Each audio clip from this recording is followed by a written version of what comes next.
Hi amazing people! Maligayang pagbabalik sa aking channel, and today is our day 8 dito sa Taiwan, and isa na namang episode ang ating gagawin ngayon. And this time guys, pupunta tayo sa isa sa mga pinakamaiinit na lugar dito sa Taipei, which is Beitou Thermal Valley. And then we will also visit Tamsui District. So it's parang sa northern part ng Taiwan, pero hindi siya aabot dun sa North Coast. So accessible siya ng MRT, and nakapunta na ako dun dati, and I want to go back to share with you kung gaano kaganda yung lugar na yon nung nakapunta ako last time. So kamangha-mangha guys, 36 degrees ang weather ngayon dito sa Taipei. Walang kainit-init, pero lalabas pa rin tayo guys para ma-explore natin ang lugar at masulit natin ang stay natin dito sa Taiwan. So tara guys, samahan nyo ako. Grabe guys, ang init dito sa labas. Dun sa room medyo malamig kasi may aircon. And share ko lang guys, meron ako dito sa may Simending na dadaanan ng mga cellphone shop, parang Green Hills. Tindahan ng mga second hand na phone, gadget, accessories, etc. So just in case na gusto nyong bumili, ayan, dito to malapit sa hotel guys, papunta ng Simending. Ayan, so marami silang tinda, pero hindi naman ako nagtatanong kung magkano kasi hindi naman ako bibili. So guys, ito na pala yung Grab natin. Wow, ganda. Porsche, ganda. Amazing. So guys, nandito na ako sa train station. So green line to. From Simen, nilipat tayo ng red line dito sa Songshan Station. Sa 2 stations away lang. So guys, nandito na tayo sa Songshan Station, and we will be transferring to red line going to Tamsui. Tamsui Zinyi line. Pero papatamsui tayo, and then bababa tayo sa Beitou Station. So ito na guys, nasa red line na tayo, Tamsui. And then sakay na tayo, baba nito, Beitou Station. So guys, nandito na tayo sa Beitou Station. And bababa lang kayo ng platform. Hanapin nyo lang yung Shin Beitou train. Isa lang yun guys, isang station lang. Beitou at Shin Beitou. Isa lang yung destination. So ayan, Shin Beitou. So, susundan natin siya. Akyat tayo ulit papunta sa Shin Beitou Station. So, ito guys, yung Shin Beitou Station. Hintayin natin yung train. Ito lang siya. Nandito tayo sa Beitou, Shin Beitou. So guys, nandito na tayo sa train papuntang Shin Beitou. And tingnan nyo, medyo kakaiba yung train nila. Ganda. Tapos may ganito. Ito yung video ng Thermal Valley. Tapos ganda. So guys, we're here na sa Shin Beitou Station, and from here maglalakad na lang tayo papunta dun sa Thermal Valley. And sa right side nitong station guys, makikita nyo yung Beitou Old train station. Ayan yun. So, diretso lang tayo dito at tatahakin lang natin yung diretsong street na ito papunta sa Thermal Valley. Ayan. So, FYI lang guys, Beitou is known for its hot springs. Dahil nga may Thermal Valley, of course, maraming hot springs din dito. May public and private hot spring. So, if you're interested in doing that, probably during the winter time para hindi naman sobrang mainit. So guys, ganito yung itsura ng madadaanan nyo papunta sa Thermal Valley. And dire-diretso lang to guys, mga 1 kilometer din to or more than that.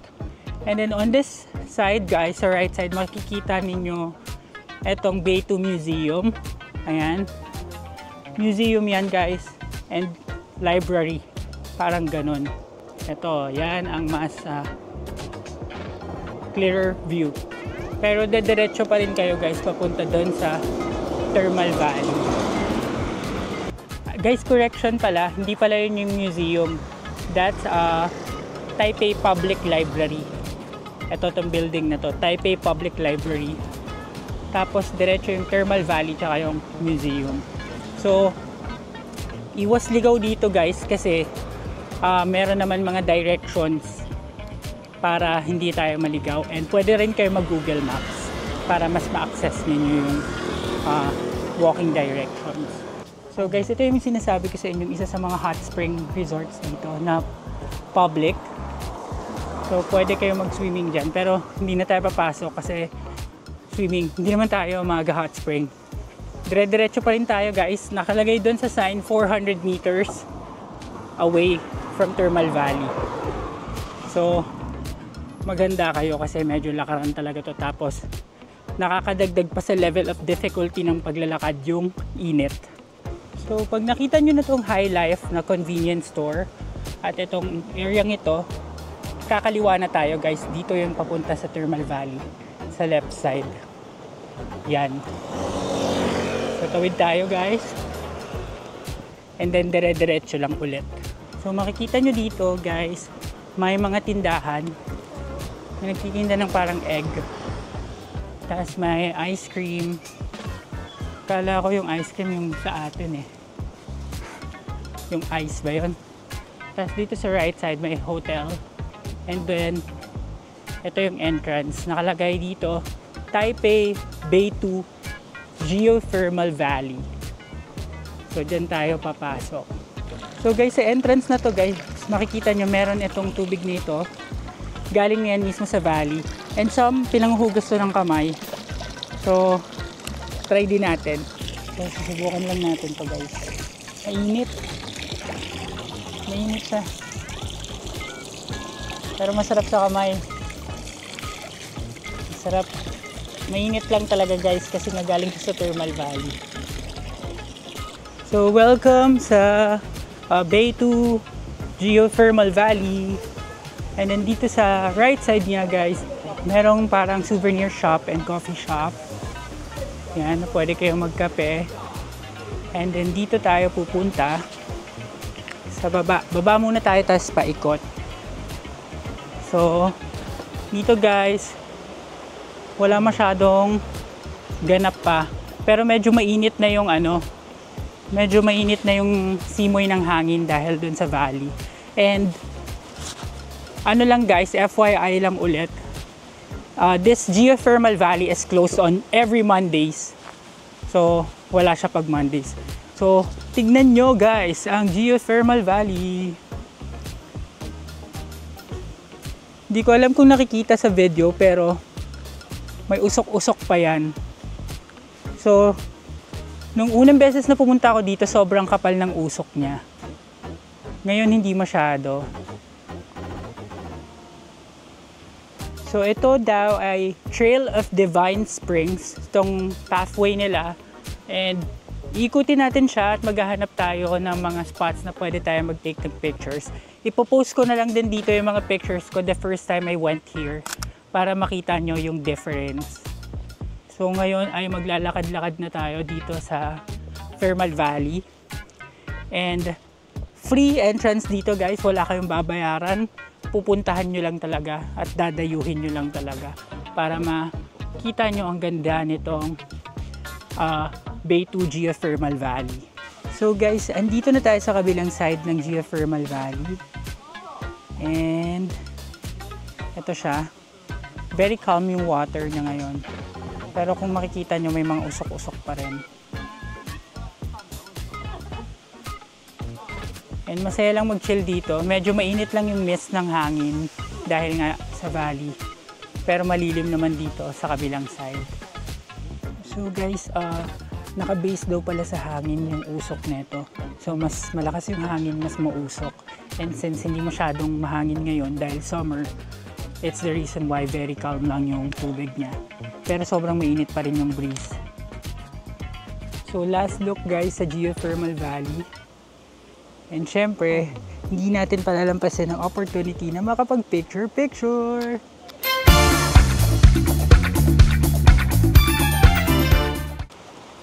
we're done na here sa Geothermal Valley and we will be heading to our next destination, which is Tamsoy. So sa Tamsoy guys, marami din doon makikita. It's near the ocean, and at the same time meron din doon Tamsoy Old Street, wherein marami din mga street food na pwede nating itry. At doon ako usually naglalaro ng claw machine guys. Nung nagpunta ako dito last time, doon ako nag-claw machine. So, doon ulit tayo guys. Kasi ang mga pa-premyo doon, AirPods, iPhone. So, let's go! So guys, dito sa Bay 2 Station, ang sasakyan na natin ay papunta ng Tamsoy. So, we're moving farther away from our hotel. So, mas malayo tong Tamsoy kaysa sa Shin Bay 2. Ayan. So, papakita ko sa inyo itong map. So, dito tayo galing sa Shin Bay 2. Bumalik tayo ng Bay 2. And from here, pupunta tayo sa Tamsoy. So guys, nandito na tayo sa Tamsoy Station ng MRT. And maglalakad lang tayo papunta sa Tamsoy Old Street. Kung plan nyo guys na pumunta sa Tamsoy's Fisherman's Wharf, yung Fisherman's Wharf, doon yung makikita yung Lover's Bridge. Dito yung sakayan ng bus. Pagbaba nyo ng MRT station, may mga bus dyan. Hanapin nyo lang yung bus number na magdadala sa inyo sa Tamsoy Fisherman's Wharf. Pero hindi na ako pupunta doon guys. Ipopost ko na lang dito yung pictures ko doon nung nagpunta ako last time. Kasi I would assume sobrang mas mainit doon ngayon compared nung unang beses na nagpunta ako na mainit na din kahit winter. Kasi malapit siya sa port. So, lalakad na lang tayo papunta sa Tamsoy Old Street. So, dito sa likod ng MRT guys, makikita ninyo ang park na ito. And then, on the right side, makikita nyo ang Tamsoy Old Street. So, dun tayo pupunta. Pero, I'm just gonna show to you guys yung view. And, as we walk towards Tamsoy Old Street. So mukhang food tripan na naman ito guys. So ihanda ninyo ang inyong mga mata sa ating mga makikita at matitikman. Welcome to Tamsoy Old Street. So first thing you'd see on the left side ay yung kanilang J&G fried chicken. And then ito guys, ito nakatikim na ako nito eh. Pabili tayo nito. Red bean. 1 red bean, 1 cream. So, 15 NT dito guys. So guys, sumanap lang ako ng maupuan. At ang una natin itatry itong red bean cake nila. Sikat to dito guys sa Tamsoy. And 15 NTD lang siya. Ganito siya kalaki. Dalawa yung flavor na binili ko. Isang red bean, isang cream. So ito yung red bean. Grabe, lumalabas yung palaman. Sobrang punong-puno yung palaman guys. And sakto lang siya, hindi siya masyadong matamis. Hindi rin siya walang lasa. So, 9 out of 10. Sarap. So ngayon naman, titikman natin itong cream. Grabe yung palaman niya, OA. Mabigat to guys.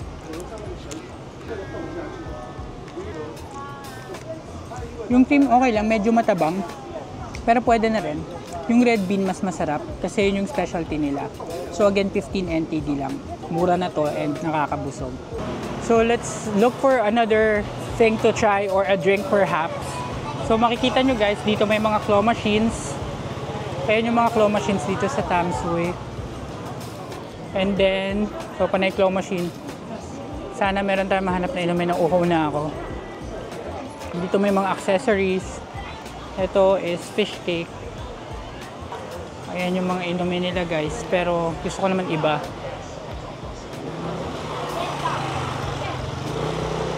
Creepy house. Meron creepy house guys. Ano kaya meron dyan? Ito, sugar cane. Masarap to. So next thing we bought is sugar cane drink. This is for 80 NTD pero medyo malaki-laki naman siya.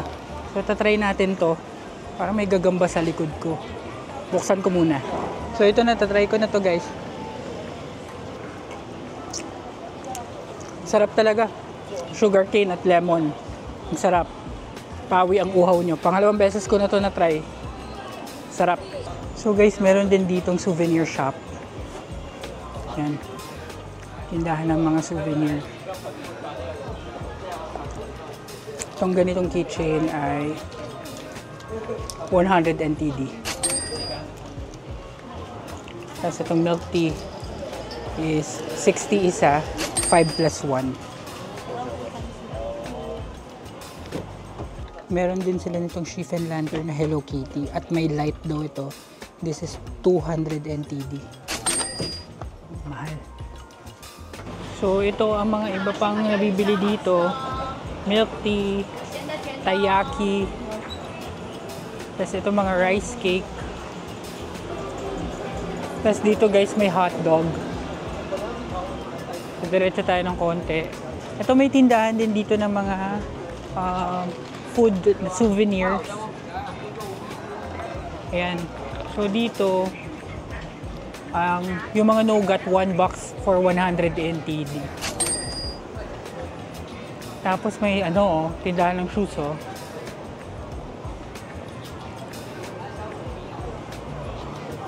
May tindahan ng shoes. So, ito na yata yung dulo. Pero meron din to sa kabila, guys, yung mas kita yung dagat. So, doon tayo pupunta ngayon, guys. So, guys, may nakita akong magandang art wall dito habang naglalakad. So, nagpicture-picture lang ako. Malaki tong tong Tamsuy, guys. Maraming mga kainan. And may mga cake dito. Mga nakingiti ang lahat ng tao. So, pupunta tayo dun sa may tabing dagat mamaya-maya. Kasi maaraw pa. Tapos ito yung mga tindahan ng mga claw machines. Puro mga claw machines dito, guys. So, guys, we're here na sa Tamsuy Passenger Wharf. So, dyan sasakay yung mga passengers papunta dun sa ferry, papunta dun sa wharf. Dun sa sinasabi kong Lovers Bridge. Pero, may oras lang yung biyahe nila, guys. And ito na yung beach, beach, tama. Ayan, so, ito yung kabilang side nung pinasukan nating street kanina. So guys, ito yung pamasahe. It's 60 NTD kapag sasakay kayo. Pero wala silang operations ngayon. So guys, dito yung may matatangkad na ice cream. Yung matataas na ice cream. Tapos may nagtitinda din ng Yakult. Here. Yakult smoothie. Tapos may Turkish ice cream din dito sa pinaka-kanto. 60 NTD. So guys, tuloy-tuloy lang ang paglalakad natin dito. And sari-sari yung mga tinda. Mga souvenirs, bags.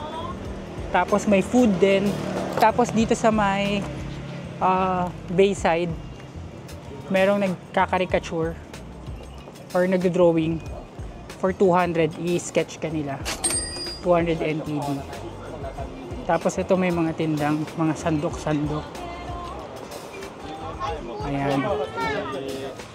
So guys, ito nga pala yung Tamsuy Golden Anchor. Ayan. Sa harap siya ng dagat. And may nakalagay na Tamsuy na word sa likod niya. Guys, pumasok ako sa isa sa mga claw machine establishments nila. At ito yung mga price. Tignan nyo. Mga accessories. Guys, so nakikita na dito sa likod ko. Itong claw machine na to, ang premyo niya is AirPods. So magta-try tayo dito. Binalikan ko talaga to, guys, kasi last time nag-try ako dito pero hindi ako nanalo. 10 NTD ang isang hulog. So hulog tayo ng 10 NTD. Ayan. Tapos pwede mo nang kontrolin. Ito na. Ay, sayang. So guys, naka 100 NTD na ako doon. Pero wala, ang hirap. Kung yung kapatid ko, magaling siya sa ganyan eh. Pero ako wala. Sablay. Kung makukuha ng konti, tas ibabalibag niya rin pabalik. Madaya. So, move on na lang tayo. Hanap na lang tayo ng iba.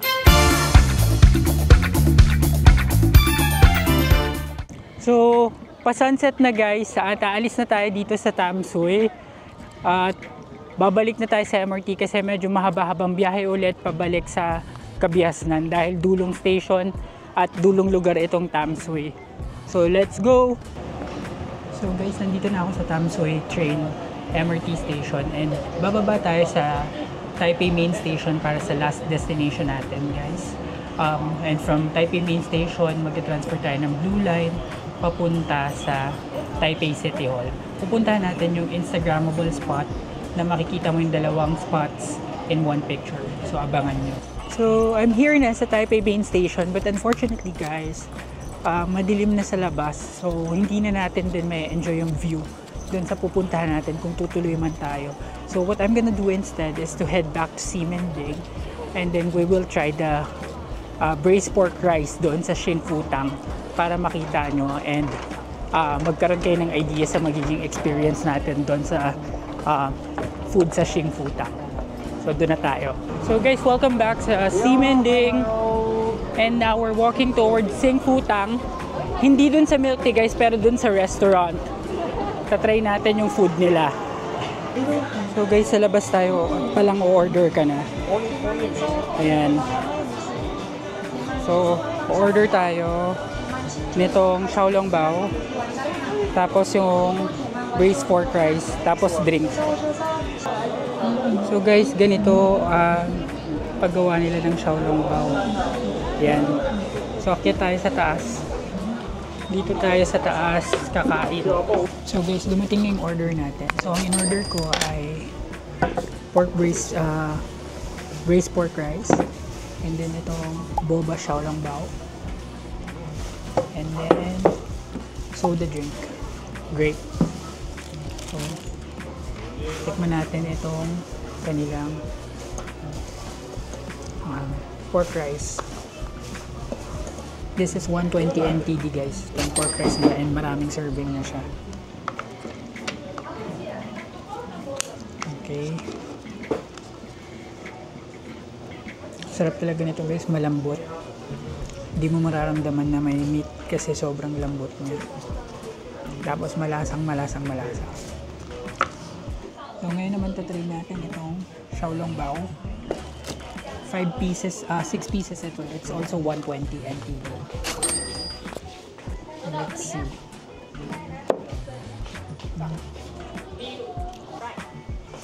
Matamis siya guys. Kasi boba yung laman niya. Sarap. Nakakapagtaka pero complimentary yung lasa niya dun sa xiaolongbao. Lastly, try natin itong kanilang grape soda drink.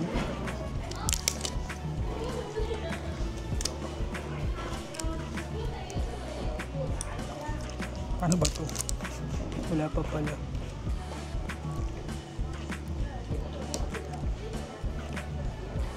Okay, di ako marunong.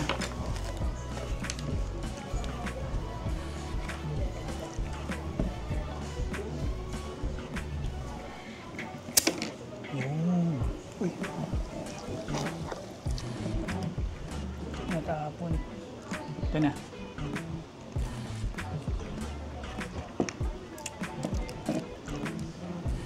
Lasang Sprite na matabang. Pinahirapan pa ako buksan.